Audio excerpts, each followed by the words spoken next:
Welcome back to Archer's World of Literature, guys. Today we're going to be doing a bookshelf tour, and I was obviously planning on doing this sometime soon, but I actually just received a really lovely comment asking that I should do it, and so I decided to move it up on the old schedule. So I'm going to get started in showing you all these books. So thanks guys for watching, and enjoy the video.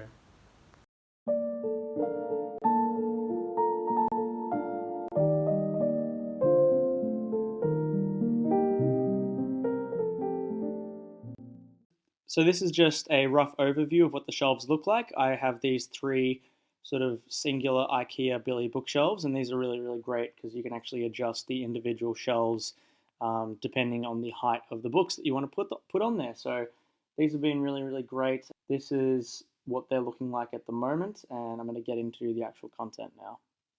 So currently the shelves are somewhat sorted out by genre, like somewhat. So firstly, I'm going to start off with the classics, which is sort of the main thing that I do on this channel. So from this row, we're starting off with my cloth-bound classics. Ignore this pile. This is what I'm currently reading. So I've got Haunting of Hill House, Stephen Clark, The French Revolution and Why It Went Wrong, and T.S. Eliot, Complete Poems and Plays. But starting off with the cloth-bound collection, I've somewhat assorted them into like sort of a rainbow order, like a color order. So yeah, we've got the Iliad by Homer, Shakespeare, Lady Chatterley's Lover, Jane Eyre, Crime and Punishment, La Mirabella's hiding there, A Tale of Two Cities is hiding there. What's that? I think that's Sherlock Holmes, Pride and Prejudice, The Aeneid by Virgil, 20,000 Leagues Under the Sea, Sense and Sensibility, Wuthering Heights, The Odyssey, Count of Monte Cristo, Naked Lunch, The Adventures of Huckleberry Finn, Great Expectations, The Outsider by Camus, and then moving on to the other shelf, we have Alice in Wonderland, Oliver Twist, Ulysses, Frankenstein, Dracula, and The Picture of Dorian Gray. Now, just next to these, we've got here and here. Next to my modern classics, we have my Penguin Black classics. So I've got some Greek stuff here. This is kind of from up here to down here. This is actually this is alphabetized by author name. So up here we have Dante, we've got the Divine Comedy, we've got Dickens, Dostoevsky is here. These are just some old copies that I actually received as a gift from a colleague at work. So I'm very grateful for those. We have some more Greek stuff with Epictetus, Euripides, Phantom of the Opera, Metamorphoses, some Pushkin, more Shakespeare, Voltaire's Candide, and some Dostoevsky and Dumas that does not fit because I need more shelves. And then up here, next to the black classics, we have modern classics. So I've got quite a few of those, so I won't read all of them out, but I've got some Camus stuff all the way to some Kerouac, some Mishima, some Proust, some Virginia Woolf, and I really, really am in love with these covers. Like I'm just, these might be some of my favorite covers, in all honesty. Just how they've kind of got like real classical art and beautiful photographs that sort of symbolize the story. Moving on here, we have my modern classics, or a portion of modern classics, and sort of, I don't know, the definition of modern classics is kind of, up for interpretation, but these are my modern classics that don't have a release in the Penguin Modern Classic Collection, or these are just ones that the covers I prefer. But yeah, I've got Bukowski, I've got some Hemingway, the infamous Lolita, Satanic Verses, Catcher in the Rye, The Secret History, which I'm absolutely dying to read because I see it all over the Dark Academia pages that I follow and stuff, and I can't believe I have somehow not read it, and all my friends who are into the Dark Academia sort of things have read it, and I feel like I'm just being slow. We've got one of my favorite books there, On the Road, Kerouac. Then I have these beautiful vintage Japan editions, and I just have a character from My Hero Academia just sitting there because I didn't have anywhere else to put her, and I just thought, I don't know, it kind of matches the vintage Japan look. Seeing this is from an anime, so we've got Kirino, one of my favorite books of all time, out. I think I might want to do a review of that one day in the future because I want to get some more eyes on that. It's incredible. More Mishima, we got a Murakami book, Ogawa and Tanizaki. Moving up, This is one of my favorite sections that I've sort of recently been putting together. This is sort of my poetry and ancient texts section. I've got some short stories in there as well, but that's kind of all these things. And I just love it because somehow most of them are all like whites with a little bit of black covers in there as well, and they're kind of really, really fitting all together there. So first off, we have the incredible There's a Tale to This City, which is, if you've watched my channel intro and some of my videos, you know that this is the book by my friend Jaden, R.C. Walden, and Jay, who I'm really haven't met Jay yet, but I'm really keen to meet him, talk to him online a little bit. He's a great guy. That's their brilliant story. You can get that on Amazon. I'll post a link to it in the description because I really want more people to read this. Not only because they're my mates, but like it's fantastic. It's incredible. It's about Tales of the Street from lockdown in Melbourne, and they've collaborated on that. It's incredible. I've got Nausgaard's poems, his poem series or short story series, and they're actually collections of sort of poems that he wanted to show his unborn daughter. So I thought they're just really beautiful. More Bukowski poetry. We've got some Charles Baudelaire, some Japanese death poems, which is super interesting. Japanese death poems are they're basically these poems in Japanese history where before monks and samurai and stuff were executed or were on their deathbeds, they would write a poem, like a short poem, and they're quite shocking stuff, but they're really beautiful. We've got Roald Dahl's Lust short story collection, and then the Complete Short Stories Volume 1. We've got Samuel Beckett Waiting for Godot, The Sagas of the Icelanders, and The Tale of Genji. So they're the sort of two big classic texts there. Up here, just next to the the poetry and the plays and the ancient text section, we've got some of my favorite books sitting in here, actually. Moving from right to left, we have A Little Life by Hanya Yanagihara. I'm trying to work out whether I want to do a video on that because that's going to be a really hard book to talk about. It was a hard book to read, and it's probably going to be even harder to talk about. But a brilliant book, absolutely brilliant, but absolutely devastating at the same time. And here, one of my favorite authors of all time, Haruki Murakami. I'm sure you've all heard of him. He's one of my favorite, most beautiful writers ever, and he really, really speaks to me. Here we have some Ian McEwan. I've read Nutshell just recently. I haven't read any of his others, but I was really fascinated by some of the blurbs and the descriptions of his books. Here we've just got the little rabbit guy just chilling there, and we've got another Lego minifigure that I randomly collected somewhere. Up here we have Karl Ove Knausgaard with a little bit of crime and a little bit of horror. So this is a bit of a wish-wash mix and match shelf. But we have the first 5 books of his My Struggle series, just missing that last one. And then, of course, we have the infamous American Psycho and the wonderful The Godfather, one of my favorite books of all time. Again, and then we have the starting of my Into the Multiverse stuff here. So we've got Stephen King's work sort of in a bit of publication order there as well. So that's, a bit of a wish-wash section, but we will move on to the next shelf.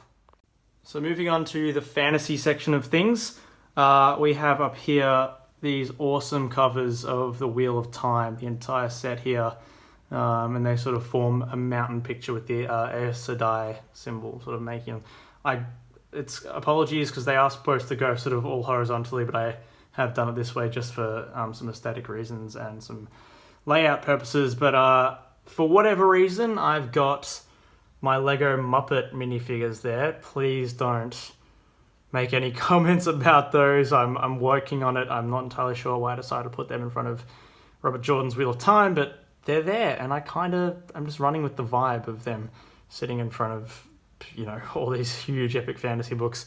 Then we actually have here the Wheel of Time Companion, which is like this massive dictionary for the Wheel of Time. And then here we just have a Batman Lego helmet. That's another one. We're just running with it. We're just going with it. Up here we have the incredibly well-known A Song of Ice and Fire series, including the Fire and Blood book, which the new HBO show House of the Dragon was based off. But we have all the current books of A Song of Ice and Fire, and this is a Warhammer statue that I've actually built and painted myself, and I also didn't have anywhere to put it, and I kind of just thought that this grim, dark-looking thing kind of fit, in front of that series. Even though there's no giant robots in A Song of Ice and Fire, I just thought that the the bloody armor and the crows and stuff look quite good, particularly in front of a feast for crows there. So that is where that guy is. Continuing down here with the fantasy, it is a little bit all over the shop, but we have all of Joe Abercrombie's works, and I have not read a single one, and I will be reading them hopefully sometime soon and doing reviews on all of them. So make sure you guys keep an eye out for that if you're Abercrombie fans. But I've heard so much from him. I've heard he is the king or the lord of grimdark fantasy, and I am absolutely in love with grimdark fantasy, so I cannot wait to get started. We have the first Lore trilogy, and then we've got the standalones, and then we have, I believe it's Age of Madness trilogy. And I've heard that they're just all brilliant, and even the latest trilogy, like Wisdom of Crowds, just came out, and apparently it's like just as good as the original trilogy, so cannot wait to get to those and do reviews for you guys on those ones. Down here we have The Cosmere by Brandon Sanderson. We have all of his series from The Cosmere, and again I just have these anime figures here, some Naruto one and then another My Hero Academia one, purely just for room reasons, and I thought they kind of look cool there because they kind of look like, I don't know, some sort of magical soldiers, I guess, if you were going to put them in a fantasy world. Now, I haven't dipped my toes into like a lot of the Cosmere stuff, so I do have the problem that a lot of book collectors do and booktubers do when I buy books and I don't have time to read them, so my TBR keeps expanding. But I have read Warbreaker, and that book was absolutely phenomenal. So I am planning on reading the Cosmere in a suggested reading order that I found online. And so the next up will be the original Mistborn trilogy, and then we'll get into the Second Era, and then we'll get into the Stormlight Archive and the solos. So I can't wait to get into those. Continuing down here with the fantasy, we have, I don't even need to say it, we have The Lord of the Rings, prefaced by The Hobbit. And I've got my Nazgul pop figure there. And then we have John Gwynn's The Faithful and the Fallen series. And similar to Abercrombie, haven't read a lot of him, but I've heard amazing things. And I've heard that it's quite dark and brutal and sort of very battle heavy, which sounds super sick. Got another Warhammer statue that I've put together and painted. And I thought that the dead bloody horses look quite cool in front of another fantasy setup. So yeah, that's what we've got there for, I think that's about the end of the fantasy so far. So moving on.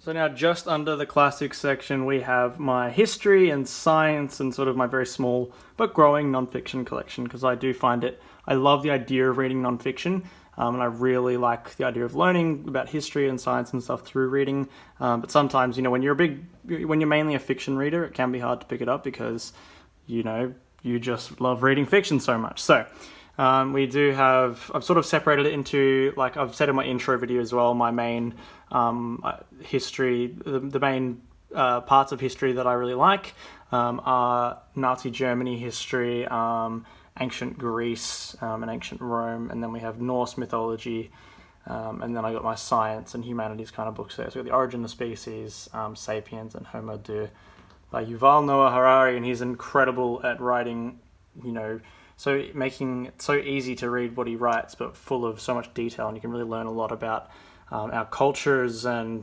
just our life as humans, as a species in general. So they're incredible books, but that's my sort of brief history and science section. And then moving down, this is kind of my historical fiction shelf here. As you'll notice towards the end of this video, I do have a section of books that don't fit on my shelf. And so all the genres that I have listed, like when I said at the start, it's loosely listed.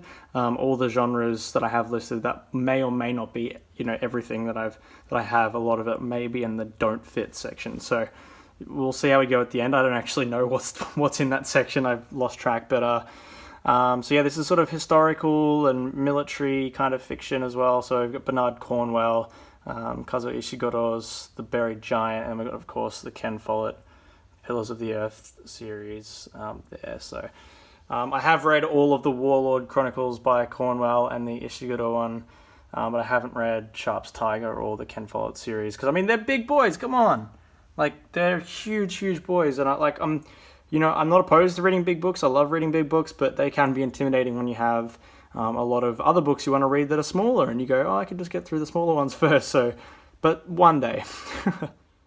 So moving on to the manga sections of my shelves.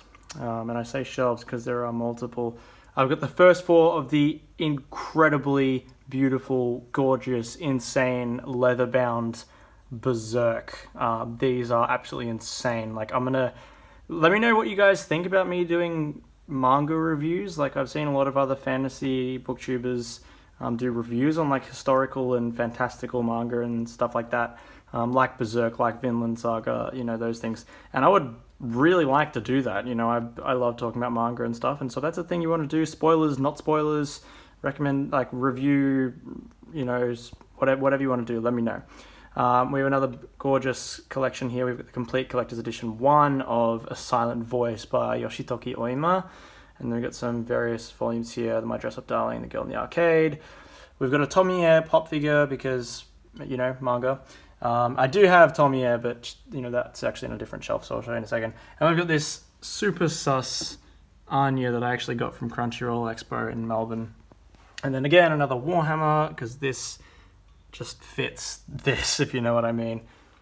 So to continue the manga, we actually have it in this tiny little shelf that's in my living room. And we've got the collector's edition of the Hogwarts Express Lego set up here, and that just fits exactly perfect there. And just give a shout out to that. But I've had to resort to putting manga in other shelves that aren't bookshelves, so this is kind of like a little cupboard thing. But that's what happens when you got too many books. But we've got all of My Hero Academia. Love that manga, and I actually just picked up volume 31, I believe yesterday. And then we've got the first 3 of Vigilantes, which is like a spin-off series, slowly getting through One Piece as they are getting reproduced. And then Naruto, the same situation. It's sort of 1 to 9 is in stock, and then as soon as you get from 9, it's just various volumes that aren't in stock anymore. And I've just got to wait. And we've got some Jujutsu Kaisen there. So up here is actually a cupboard above my kitchen, and this is where I keep my Tupperware and glasses, or should I say used to. And now the manga has started to invade my kitchen cupboard space, but you guys know how it is, right? So we've got Tokyo Ghoul, my favorite series of all time, some Spy Family, got One Punch Man. I haven't stayed up to date with that for a while. Chainsaw Man, which is freaking awesome. Another random Jujutsu Kaisen. The first volume of Vagabond. That's another one of the series I see people reviewing on here a little bit. So if you're interested, please let me know. Down here we actually have some volumes that I got in Japan, and then I actually also received the Naruto ones from some family who were in Japan as well. They brought those back for me. So over here we got Junji Ito, we have Tomiya Gyo and Uzumaki. His work is incredible. It's like horror. If you're not familiar with manga, he's actually, and you want to get into it, he's a really good place to start because his stuff's terrifying and his art style is brutal. I mean, just look at that right there, just even on the spines. It's gross, but he's so cool. So, lo and behold, these are the sections. Oh, hello Winnie. There's my cat Winnie. She likes to make cameos, don't you? Winnie? Good girl. Okay, so yeah, this is she's just gonna have to stay there. I'm sure you guys won't mind.